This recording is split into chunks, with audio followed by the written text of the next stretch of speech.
we might get started. I'll just apologise first. Simon Cottrell, First Assistant Secretary, is intending to run this session. However, he is caught up in a meeting with a VIP, and so I will kick off, and Simon may come in at a later point and take over. But I think it's important that we start on time. And before we do get any further, I just would like to acknowledge the traditional owners of the lands on which we are all meeting today, and to pay my respects to elders past, present and emerging. I'd also like to apologise that we do not have an Auslan interpreter, but we will have live captioning. So my apologies for that. We realise that that is important, and that we have not been able to manage to do it. So I think the live captioning should be available. Okay, let's just see. There is a comment there. Let me just have a look at these meetings. Hang on a sec. Where are the interpreters? Yeah. I'll just respond to this question from Jen Blythe, and before we kick off. Oh, here we go. Yep. Yep. Okay. So just checking that the live captioning is underway.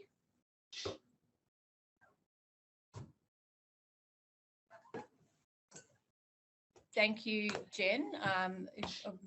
Would again just like to apologise that we weren't able to arrange for live captioning, for interpreters, and hopefully the live captioning is accessible to you. Okay, so we'll just pause for a moment because I think Simon Cottrell is available now. So I'll just wait for Simon to 2 minutes. Yeah, he'll be available. I'm online, Anne-Marie. So okay. All right, Simon. So I'll just tell you, we've just done an acknowledgement of country, and have apologised that there are no Auslan interpreters. And so we have live captioning, but do acknowledge that that is a problem. And so we haven't commenced the information session yet. So I'll hand over to you if that's okay. Thanks, Anne-Marie. Can we just check that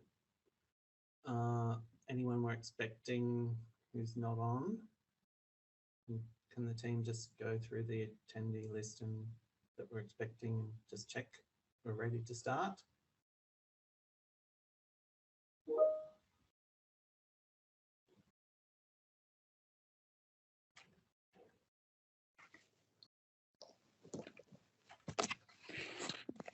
We're just having a cross-check of the list, Simon. Thanks, Anne-Marie. Simon and Anne-Marie, I better introduce myself because I might not be where I should be, but I'm sitting in just to see what it's like because I'm waiting for a forward opportunity at some stage in the future. My name is Alex.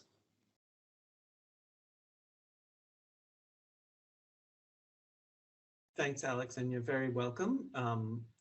This is a public information session, so thank you. All right.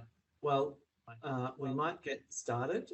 Before we do, I'd like to acknowledge the traditional owners of the land on which we're meeting today in various parts of Australia, pay my respects to elders past and present, and also extend those respects to any Aboriginal and Torres Strait Islander people on the line.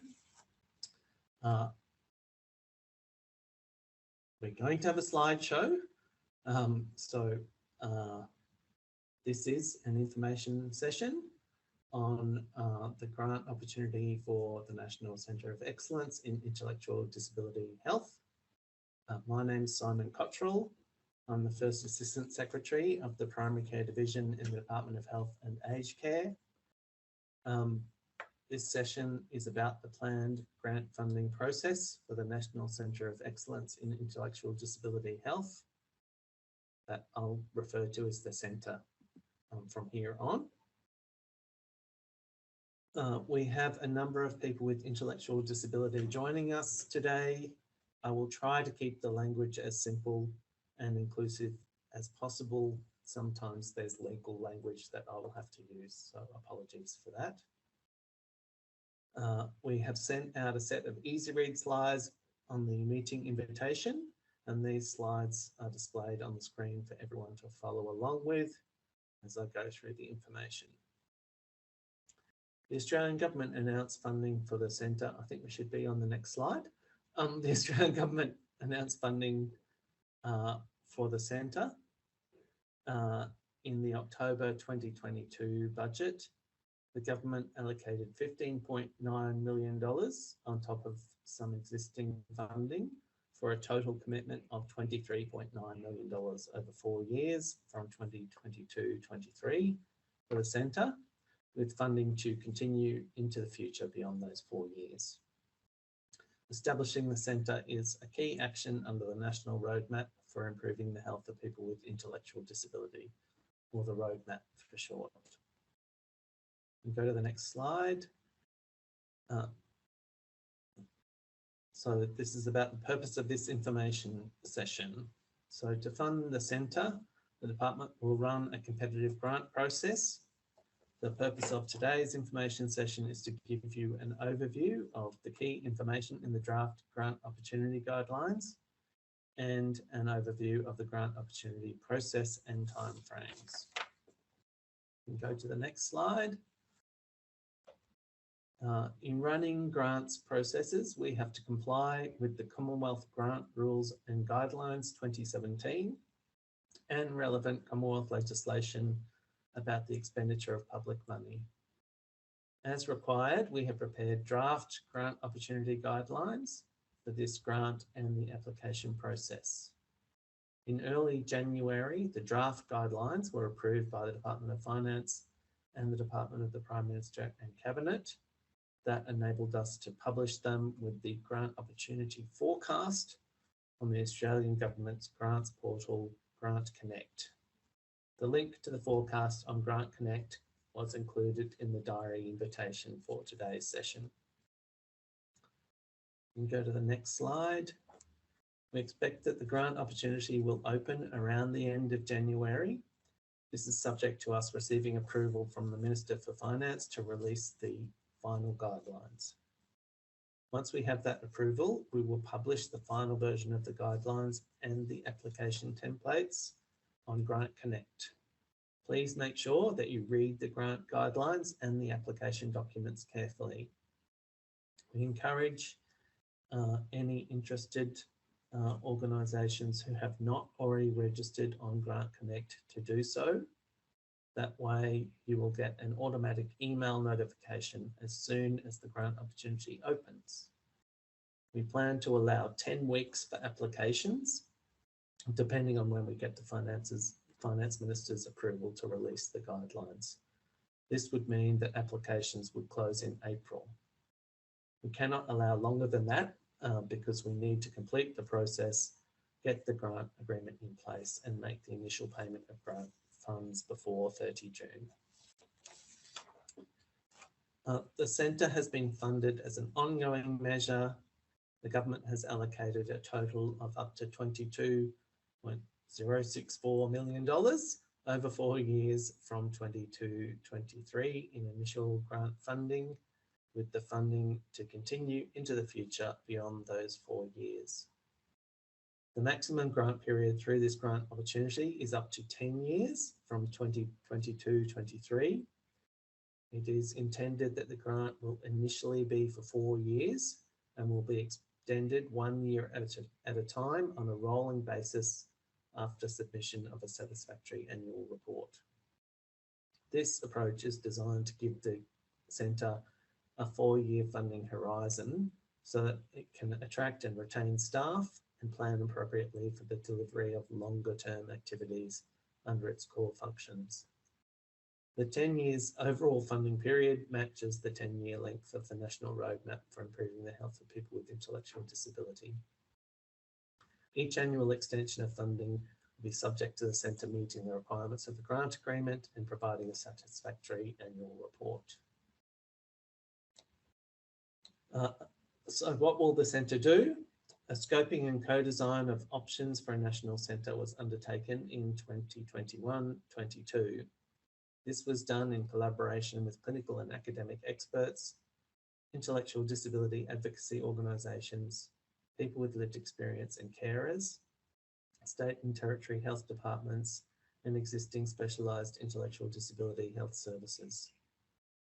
The core functions of the centre, which are listed in section 2 of the draft guidelines, are based on the outcomes of the scoping and co-design process.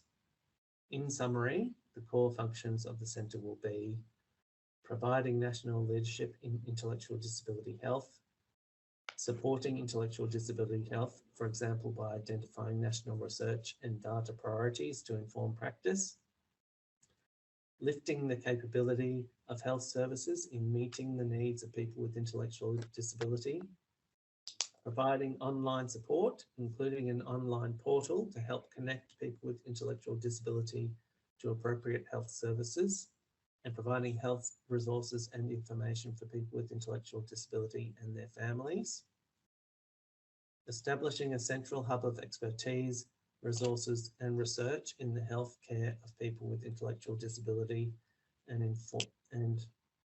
information for people with intellectual disability and their families to help deliver the above functions, and serving as a source of expert advice for implementing other measures under the roadmap. So what will the centre be established as?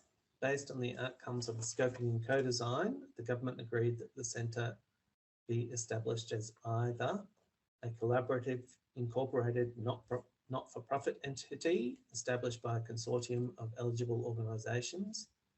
Under this model, the grant agreement would initially be established with the lead applicant. However, the consortium would then be required to form a separate incorporated not-for-profit entity. The grant agreement would then be novated or transferred to that new entity, or a collaborative consortium of eligible organisations, such as a university-led centre, which will continue to be administered by the lead applicant on behalf of consortium members for the duration of the grant.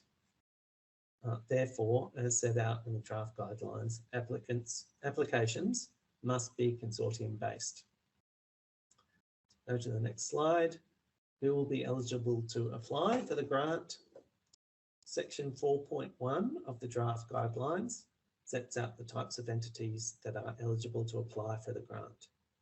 To be eligible, you must be one of the following entity types: a company, a corporate state or territory entity, a non-corporate state or territory entity, a non-corporate state or territory statutory authority, a cooperative, an incorporated association, a statutory entity, a partnership, or an Indigenous corporation. Additional eligibility requirements are in section 4.1.1 of the draft guidelines. Each consortium must include at least all three of the following: a disability advocacy organisation, a university, and an existing intellectual disability health centre or service. We can only accept applications from consortia that include organisations with expertise and skills in intellectual disability health and working with people with intellectual disability. You must appoint a lead organisation that is an eligible entity type. The lead organisation is responsible for submitting the application on behalf of the consortium.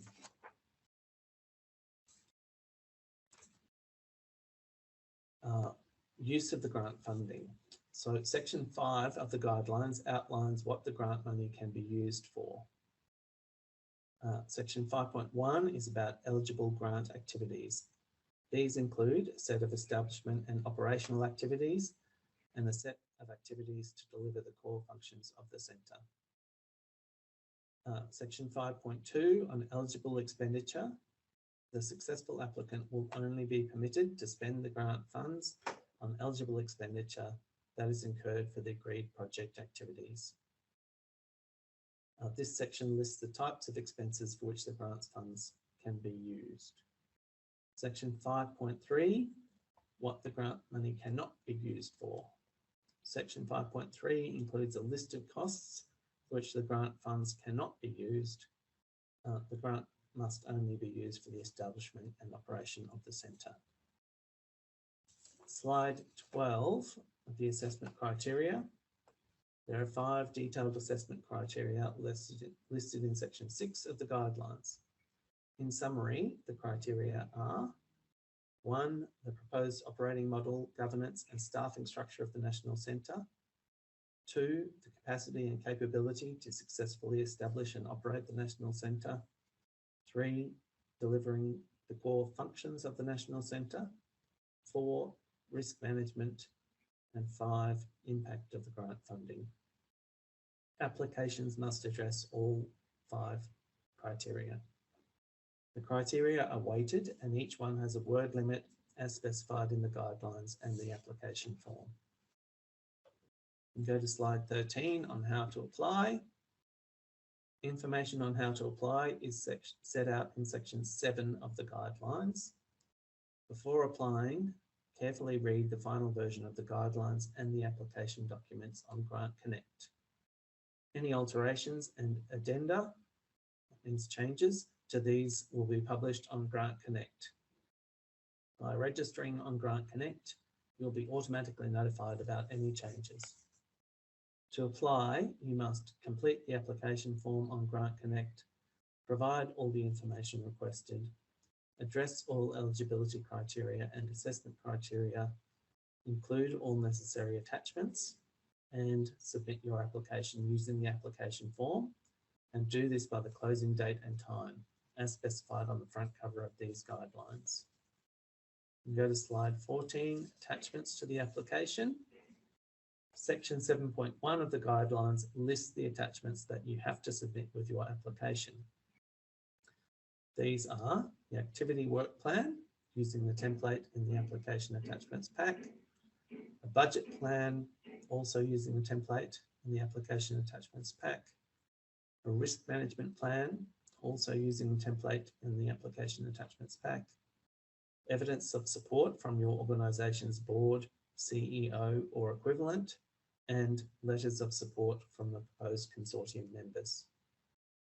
You must attach supporting documentation to the application form in line with the instructions provided within the form. You should only attach requested documents. We will not consider information in attachments that we do not request. Slide 15 about timing. The indicative expected timing for the grant opportunity is listed in section 7.3 of the guidelines. These are highlighted in yellow in the draft version as they are still subject to change in the final version. We plan to allow 10 weeks from the opening date for applications. It is anticipated that the grant agreement will start in late May or early June.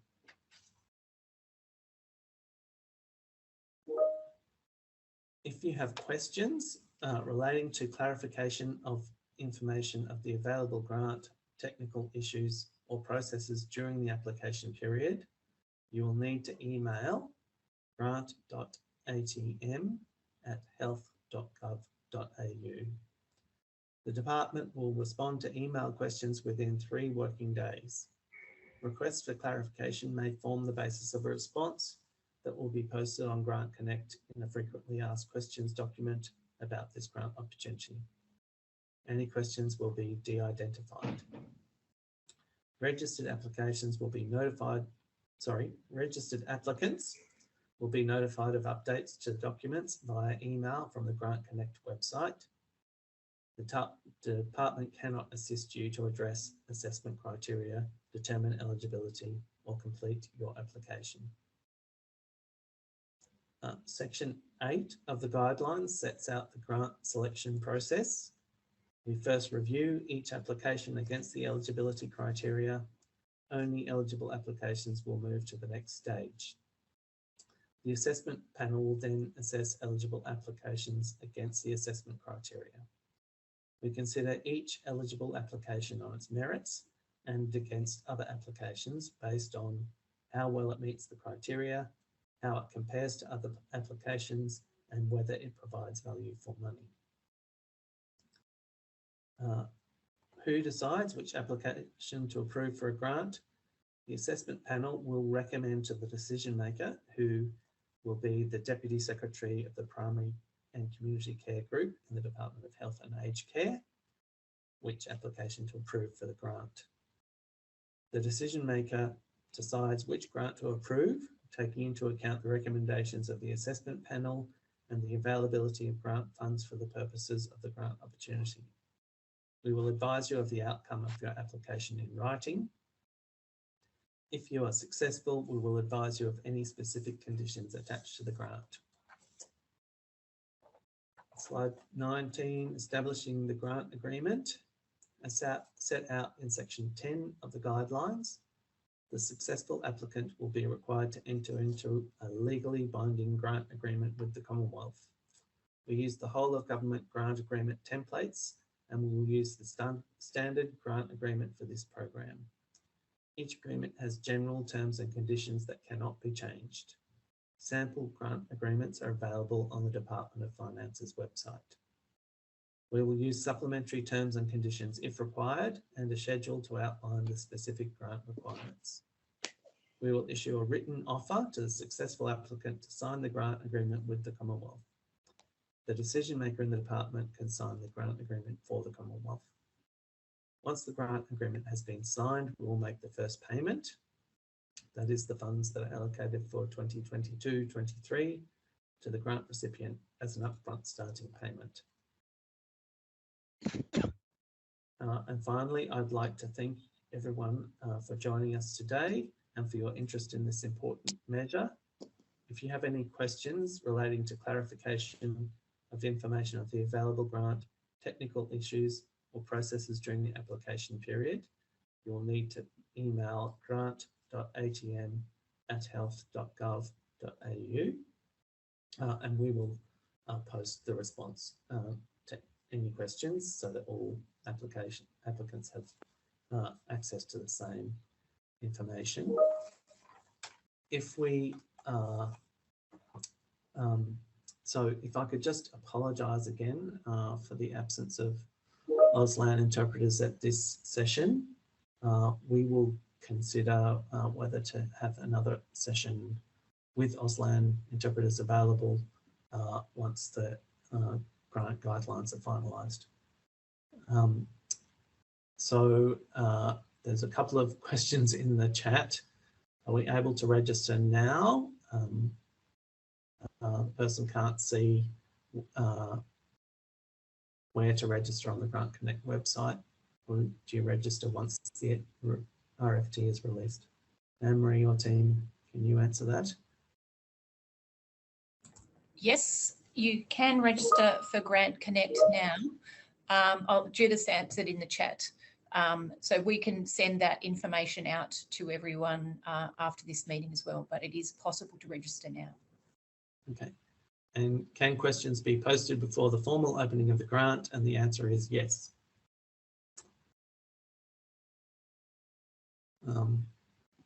Okay, so there's no other questions in the chat. Unless people have further pressing questions. There's another question. Someone is on Grant Connect and cannot see where to register interest for this grant. Judith's going to put the link up for people. So we'll put it in the chat and we'll send it via email. Okay, and there's another question. What provision is being made for people who use AAC? Judith, I don't know if you know the answer to that one.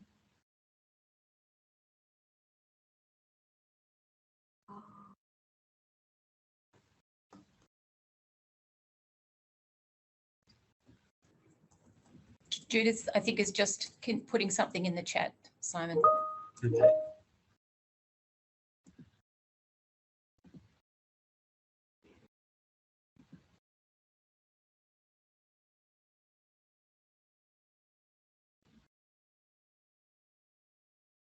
Okay, and we have another question. Will the applications be assessed for how they will engage with other groups who are not part of the collaboration applying for the grant? And I think the answer to that goes to the selection criteria, which are about capacity and capability to successfully establish and operate the National Centre. So given the functions of the centre to provide leadership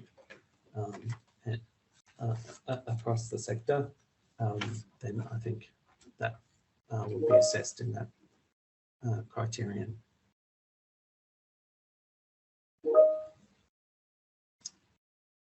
So to answer the question on AAC, the final grant guidelines will be published in web accessible format. There's a question, how will the department ensure the centre is culturally safe for First Nations people? Anne-Marie, would you like to address that? Again, we will, I think that's a criteria that can be assessed as part of the assessment criteria. So that can be something that we look at as part of the application and consider as in terms of delivering the core functions of the centre. And of course, the impact of the grant funding as well. So I think that's captured by our assessment criteria. Thanks for the question. Thanks. And Jim has asked, the application form only has space for 5 members of the consortium. Can you have more than 5? And the answer to that is yes. So we need to think about how we address that in the application form.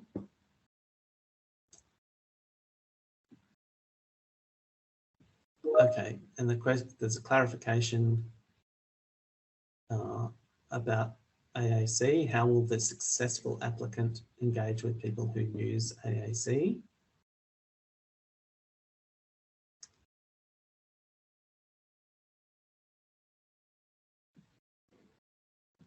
And I think the answer to that is that we will be requiring the National Centre to communicate in an inclusive way with all stakeholders.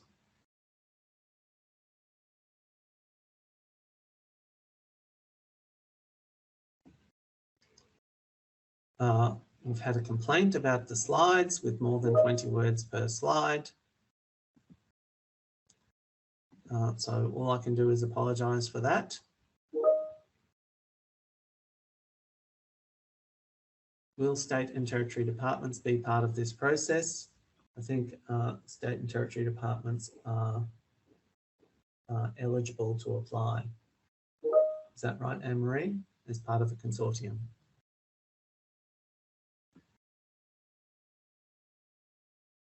Sorry, I couldn't get off mute. Yes, that's right. So the entities are there. So companies, corporate or state or territory entities, non-corporate state or territory entities and authorities. So I think that encompasses state and territory governments. Okay. There's a question, who retains the intellectual property rights of any work developed? And does the grant stipulate the ways in which work developed must be shared and made public? I think the Commonwealth Standard Funding Agreement has the Commonwealth retaining ownership of intellectual property rights. I think if there's a successful applicant, there'll be a discussion with them about intellectual property rights at that time. And the underlying, does the grant stipulate the ways in which work developed must be shared and made public? The underlying purpose of the centre is to ensure that there is public access to the best available information on intellectual disability health. Will people with intellectual disability be included in all relevant roles and decision making? And the requirement of the grant is that they will be included in the centre. And Marie, I don't know if there's anything more detailed than that. There is. I'm just looking for the right page. But it is a requirement of how the centre operates and also the grant application, that it is clear how people with intellectual disability are included in the staffing structure. So it is under criterion 3 and the applicants are required to provide national leadership in intellectual disability health, such as identifying and raising the profile of priority issues, working collaboratively with people with intellectual disability, their family and carers, and other groups as well. And there's other criteria there which go to that as well. So it's criterion 3 where that will be addressed. Thanks. Thank you. There's a comment that many people with intellectual disability do not have literacy or digital literacy to use websites. How will this be addressed? My response to that is that the part of the role of the National Centre will be to find best practice ways to communicate information to people with intellectual disability. The team have now posted the link to the new user registration on Grant Connect so that people can connect to the right spot. There's a question, will people with intellectual disability be on the selection panel? Anne-Marie? So usually the selection panel is made up of government officials only. So we would have to investigate whether there are suitable people within the department. The other thing is we could have to investigate whether it's possible to include external people from the department as part of the as part of the panel. So I appreciate the sentiment there. I don't know the answer. We will investigate, and of course we'll post the answer once we find it. Okay. I don't see any more questions. So thank you everyone for participating in the information session. As I say, we will consider what to do about the absence of Auslan interpreters, and we may hold another session once the grant guidelines are finalised. All right, so with no more questions, thanks again for your participation, and we will close this session.